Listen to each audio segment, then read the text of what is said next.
जय जवाहर। एक जय बोलाना सबने बोलवो है। मैं बाबा की जय। किनी जय बोलानी में मैं बाबा की जय। मैं बाबा की मैं बाबा की और आप सबकी जय। ये कुदरत आज हम जिस विचारधारा के आधार पे जिस पार्टी का गठन किया गया है, भारत आदिवासी पार्टी, और इस विचारधारा की जो मूल थीम है कि प्रकृति ने पूजवी, जल जंगल जमीन आसमान ने पूजबो, और आमी मैं बाबा ने की पूजा की थी और अरज की थी कि मैं बाबा गर्मी पड़ी रही है कई और आ नवो नवो आ मैदान काढ़ जुए तो धूड़े थोड़ो काढ़ो कर दीवान ते बे दाड़ा पहला असल पड़ गया पूरा काढ़ो થઈ ગયું और हमें हाजा था नामचा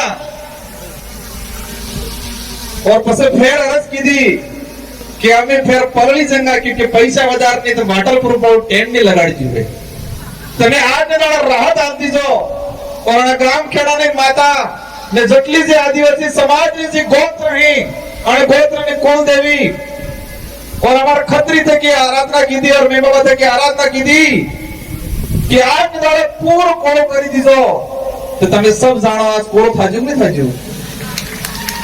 ये है आदिवासी समाज की पुरखाई जो पूजा पद्धति है,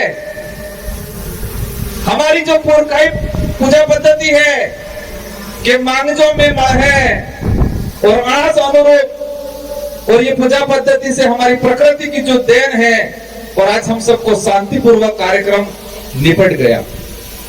आज इस कार्यक्रम में हम जो पंडाल में बैठे हुए हैं, इस जमीन को तैयार कराने के लिए यहाँ के जो स्थानीय साथी हैं जिन्होंने दान की है, जिसका छोटा मोटा कब्जा था और इस जमीन के लिए कई साथी जेल गए हैं, उन सब के जो मतलब पसीना बहाया, उन सब ने संघर्ष किया और उन सब की बदौलत आप शांतिपूर्वक तरीके से बैठे हैं, उनको भी मैं यहाँ से जोहार करना चाहूंगा।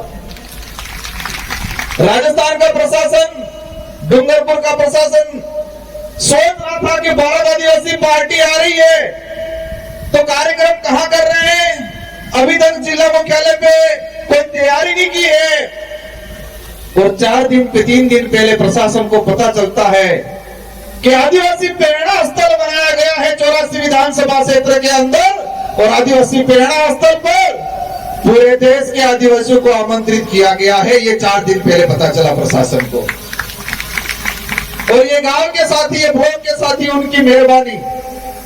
मैं अपनी बात शुरू करूं आज इस पंडाल के अंदर, और ये आवाज जहां तक जा रही है, जो जितने भी साथी हैं, आप सभी लोग दिल से आए हो, यहां से आए हो,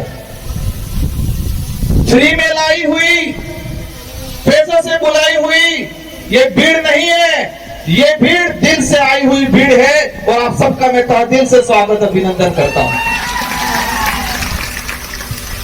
आज आजादी के बाद हमारी जो विचारधारा है, और इस विचारधारा के आधार पे ये जो पार्टी बनी है, और ये पार्टी पहली बार देश में और इस क्षेत्र के अंदर लोकतंत्र स्थापित करने का काम करेगी, और संविधान की जो मूल भावना है और लोकतंत्र की जो वास्तविक परिभाषा है उसको धरातल पे लाने का काम ये भारत आदिवासी पार्टी करने वाली है। इस पार्टी को बनाने के लिए कई जनों ने योगदान दिया, और इस पार्टी के आधार पे आने वाले समय में हमारे आने वाली पीढ़ी का भविष्य सुधारेंगे, जल जंगल की जमीन की लड़ाई लड़ेंगे, संवैधानिक हक अधिकार की लड़ाई लड़ेंगे, और कमल कांग्रेस की खटिया खड़ी करेंगे। हम क्या थे, क्या बना दिया, हमारे पूर्वज क्या थे, ताकतवर थे, स्वाभिमानी थे, दयालु थे और दानदाता थे। हमारे पूर्वज स्वाभिमानी थे, ताकतवर थे, दयालु थे और दान दाता थे, उस समाज को इन कांग्रेस बीजेपी ने फ्री की योजनाओं में मानसिक रूप से गुलाम बना के एक भीख मंगा बनाने का काम किया है कांग्रेस बीजेपी ने 75 सालों के अंदर। हमारे समाज को एक स्वाभिमानी समाज, एक दानदाता समाज,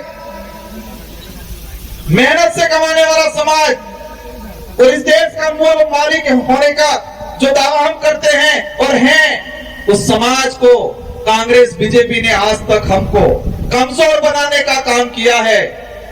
आज ये जो पार्टी बनी है, इस पार्टी आने वाले समय में राजस्थान की सरकार कौन होगी, मध्य प्रदेश की सरकार कौन होगी, महाराष्ट्र की सरकार कौन होगी, यह तय करने का काम करेगी ये भारत आदिवासी पार्टी। कांग्रेस वाले कहते हैं, बड़े बड़े लॉलीपॉप देते हैं। एक नारा लगाया था उन्होंने, क्या लगाया था? नफरत के बाजार में मोहब्बत की दुकान खोलने आए हैं। क्या लगाया था? नफरत के बाजार में मोहब्बत की दुकान खोलने आए हैं। मैं कहता हूं, नफरत के बाजार में स्वाभिमान की दुकान खोलने आएगी भारत आदिवासी पार्टी, क्योंकि मोहब्बत वाले धोखा बहुत जल्दी देते हैं। मोहब्बत की बातें करने वाले धोखा बहुत जल्दी देते हैं। और हम इस देश के अंदर आदिवासी समुदाय, माइनॉरिटी, एससी सभी को स्वाभिमानी बनाने का काम करने आएंगे। आज हमारा समाज किस तरह से बना दिया इन लोगों ने, हम लोगों को गुमराह कर दिया गया है, हमारे लोगों को मानसिक रूप से कमजोर कर दिया है। और मैं कई बार कहता हूं कि कांग्रेस बीजेपी 75 साल तक क्या किया? हमारे बाजे ने घुसवाई नाकचा सपा हो कि घुसवाई किया, कंप्लीट मानसिक रूप से की घुसवाई किया। और ये घुसपानो काम करने की जे कांग्रेस बीजेपी में लसवायला ताणी कीधु, लसवायला ताणी घुसपण काम कीधु। और ये विचारधारा जे घुसवायला ही आनंद सेटल थावानो काम कराड़ेगा, आनंद सावधान रहवानो काम कराड़ेगा, आनंद जागवानो काम कराड़ेगा।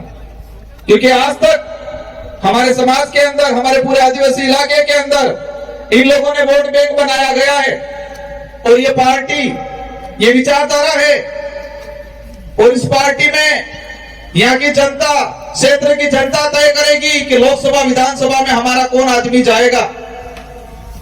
शेड्यूल एरिया के जो प्रावधान है, जो टीएससी, हमारे लोगों को झूठी झूठी बातें पकड़ाई गई, लेकिन शेड्यूल एरिया के प्रावधान नहीं बताए, टीएससी नहीं बताई कि टीएससी में क्या है, क्या अधिकार है। और आने वाले समय में हमारे यहाँ से बहुमत से जाएंगे विधायक, और राजस्थान की टीएससी, मध्य प्रदेश की टीएससी और महाराष्ट्र की टीएससी ट्राइबल एडवाइजरी काउंसिल में जाएंगे और आदिवासी समुदाय के हित में, एससी के हित में और शेड्यूल 5 की जो प्रावधान है उसके अनुरूप यहाँ पर काम कराने का काम करेंगे। आज कई लोग कहते हैं, हम भी विधायक बने थे, मैं विधायक बन जाता रे टी शर्ट पहनतो। कई कहते हैं सोरो चुनाव लड़े हो थावानो है। और 84 की जनता और सागवाड़ा की जनता ने ऐसी गोली दी कि कांग्रेस बीजेपी वाले रिजल्ट आया तो बेहोश हो गए और मोड़ासा जाके हॉस्पिटल में भर्ती होना पड़ा उन लोगों को। और फिर कहने लगे ये जीत के गए हैं, लेकिन उनको चेयर नहीं मिलने वाली है। संविधान में प्रावधान है और आपकी ताकत हमारे साथ जुड़ी थी और आपकी ताकत से हमारी ताकत दुगुनी हुई। और हम आदिवासी समुदाय के हित में, एसटी एससी माइनॉरिटी के हित में शेड्यूल एरिया के प्रावधानों के लेके विधानसभा में आवाज उठाई और राजस्थान के मुख्यमंत्री को मजबूर होना पड़ा और आदिवासी दिवस पे सरकारी अवकाश घोषित करने का काम किया है।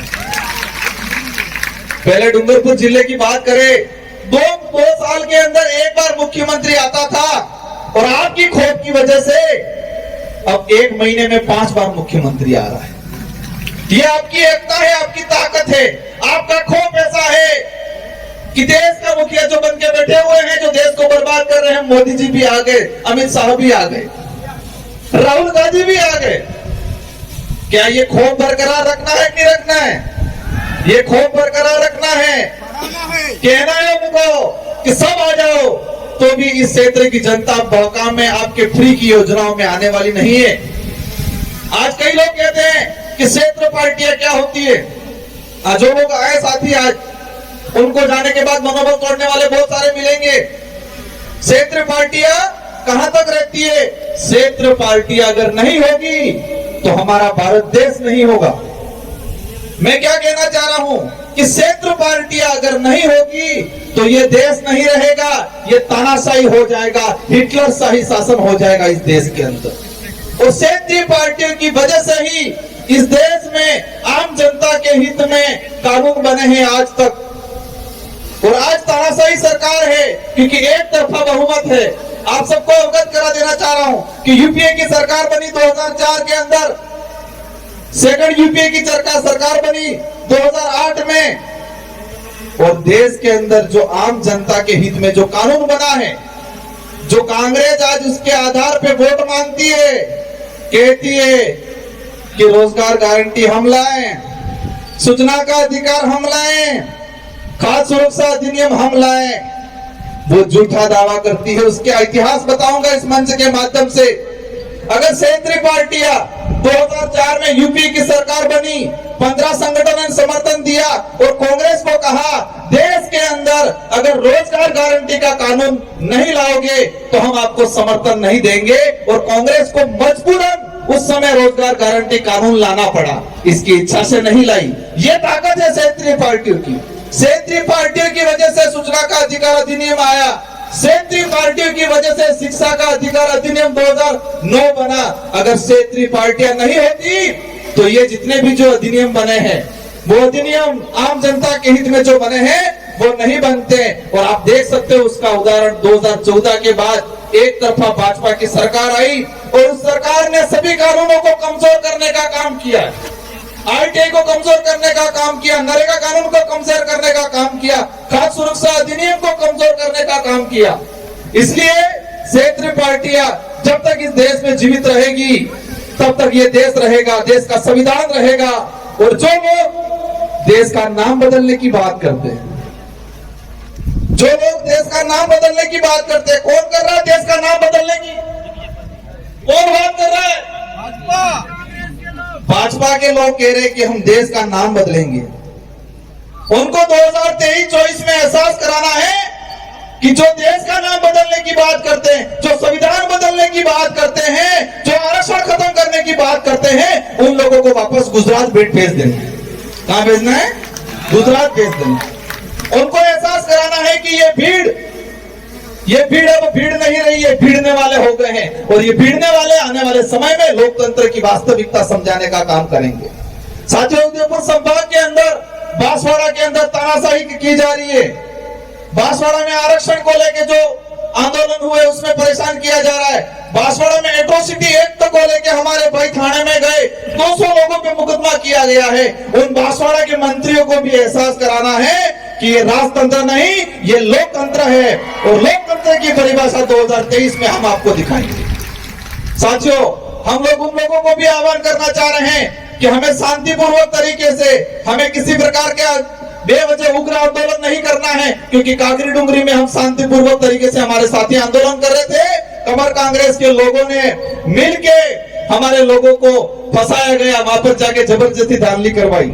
साथियों, इस मंच के माध्यम से कुछ मीणा भाई आए हैं, उन मीणा भाइयों को कहना चाहूंगा, और जो नहीं आए हैं मेरे वीडियो के माध्यम से कहना चाहूंगा कि मीणा भाई अगर जितने सक्षम हैं, इतने अगर दिल सक्षम होते तो पूरे देश में राजनीतिक रूप से हम एकजुटता दिखा के पूरे देश पे राज करते। मीणा भाइयों के पास जितनी सुविधा है, मीणा भाई जितने सक्षम हैं, अगर इतने सक्षम हम होते तो राजनीतिक रूप से पूरे देश पे हम लोग कब्जा करते और पूरे आदिवासी समुदाय का नेतृत्व करते, पूरे देश के आदिवासियों का नेतृत्व करते। तो मीणा भाइयों को विशेषकर कहना चाहूंगा कि आप लोग नेतृत्व करो, और कांग्रेस बीजेपी का जो पजामा पकड़ रखा है उस पजामे को छोड़ो। आदिवासी समाज के लेके काम करना है तो कांग्रेस बीजेपी का पजामा छोड़ो। काफी वक्त है, मेरे समाज भी हमारे राष्ट्रीय अध्यक्ष बोलना बाकी है, इन सबको आपको सुनना है, और हम सबको मिलजुल के आने वाले समय में इस क्षेत्र से कमल कांग्रेस को उखाड़ फेंकना है। हमारे यहाँ हमारी माताएं बहनें भी आई हुई हैं, इन माताओं बहनों को कहना चाहूंगा मैं, हम लोगों को किस तरह बनाया गया है, किस तरह किस कंडीशन में ले आए हैं ये लोग। हम लोग कौन थे, मैं एक उदाहरण के माध्यम से कहना चाहूंगा। आज कोरोना आया, पर्ची मेरे पास आने ही वाली है, भाई ने पकड़ ली ऐसा लग रहा है, लेकिन मैं एक बात बोल के अपना वक्तव्य खत्म करूंगा। माउंट आबू और सिरोही, जहां पर सड़क पे बंदर रहते हैं, बांद्रा, वो जो मादाएं थी उसी कोरोना के काल के कुछ समय पहले बच्चों का जन्म दिया, और उनको जो फ्री में जितने यात्री जा रहे थे वो सारे यात्री नारियल देते, कोई रोटी देता, तो सारे के सारे जो बंदर थे वो जंगल का खाना भूल गए, उनकी ताकत को भूल गए, और जो फ्री का मिल रहा था उसी को खाना लग गए। जब कोरोना काल आया, कोरोना काल आने के बाद वहां पर यात्री जाना बंद हो गए, और यात्री जाना बंद हो गए तो फ्री का खाना पहुंचना बंद हो गया। जंगल में बहुत कुछ खाने का था, फल फ्रूट्स थे, लेकिन उनकी ताकत भूल गए थे वो। और उस दौरान बांद्रा रोड माथे दाढ़ी करता रोए था, छोटे छोटे बच्चे रोते बंदरों के, और कई बंदर मर गए उस दौरान। और यही काम इसी तरह कांग्रेस बीजेपी के लोगों ने हमारे समाज को बना दिया है। हमको जमीन का हक चाहिए, हमको आरक्षण चाहिए, हमको संवैधानिक जो प्रावधान है वो चाहिए। आपके फ्री की 5 रुपए 10 रुपए की थैली नहीं चाहिए, ये बोलना है कमल कांग्रेस को, लोगों को। हमें आत्मनिर्भर बनाना है।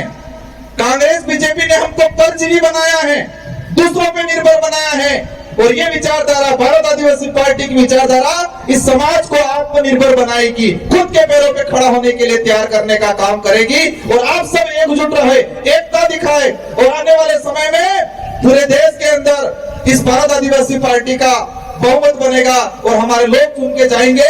और अभी तो विधानसभा में आवाज उठी है, आने वाले समय में इस विचारधारा का आदमी लोकसभा में भी जाएगा, और लोकसभा में भी आदिवासी परिवार, इस समाज की जो विचारधारा है वो विचारधारा की आवाज गूंजेगी। इन्हीं शब्दों के साथ विशेषकर हमारे जो ये साथी है, जितने जो वक्ता हैं, सारे वक्ताओं की जो बातें हैं वो बातें सुन के जानी है, और जितने भी साथी आए हैं सबको शांतिपूर्वक तरीके से जाना है। और जो जो बातें आपने सुनी है, इन बातों को यहाँ गार्ड बांध लेना है, यहाँ गार्ड बांध लेना है। ये गार्ड कार्य छुड़विए वोटन दाड़े कई आंदोलन में जो एकता राखवी पर एकता राखवी क्या रही है इसने खबर है। एकता रखनी है, और एकता विशेषकर चुनाव के वक्त रखनी है। और इस देश के संविधान के अनुरूप हमारे देश को चलाने के लिए प्रत्येक 18 साल के ऊपर वाले व्यक्ति को एक चाबी दी गई है। 18 साल से ऊपर वाले प्रत्येक व्यक्ति को एक चाबी दी गई है, और वो है मतदान। मतदान नहीं करवो, इन्हें उपयोग करवो है, मत का अधिकार है हमारा। और ये वोट वाली जी चाबी है, ये लोकतंत्र की कुंजी है। और एकता कब रखनी है? ये चाबी लगाने के वक्त एकता रखनी है। और कांग्रेस बीजेपी का ताले पे ऐसी चाबी लगानी है कि इनका ताला जंग खा जाए और कभी नहीं खुले, और भारत आदिवासी पार्टी का दरवाजा खुल जाए, और इस दरवाजे से संवैधानिक प्रावधानों के तहत हमको अधिकार मिले, ये काम करना है, ये एकता रखनी है। इन्हीं शब्दों के साथ आप सबको धन्यवाद, आभार। जय जोहार, जय भारत, जय भील प्रदेश। बहुत बहुत धन्यवाद।